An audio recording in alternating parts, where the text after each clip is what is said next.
कामं अडकून पडत असतील, हातातोंडाशी आलेला घास निघून जात असेल किंवा करिअरमध्ये मनासारखी ग्रोथ होत नसेल, तर त्याच्या मागे शनी महाराज असण्याची शक्यता दाट असते. आणि त्याच्यासाठी लाल किताबमध्ये एकदम साधा सोपा उपाय सांगितलाय.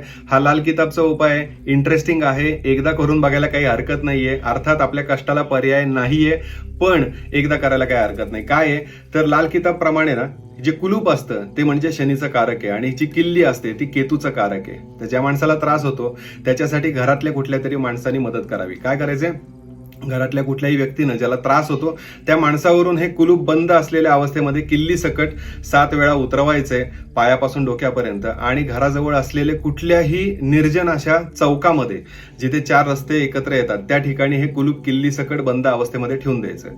ज्या क्षणी तिथं कुठलीही इतर व्यक्ती येईल आणि उत्सुकतेपोटी हे कुलूप उघडेल, त्या क्षणी ज्या माणसाची अडकलेली कामं आहेत ती मार्गी लागू शकतात. खूप लोकांना असे अनुभव आहेत, ट्राय करून बघा. शिरीष कुलकर्णी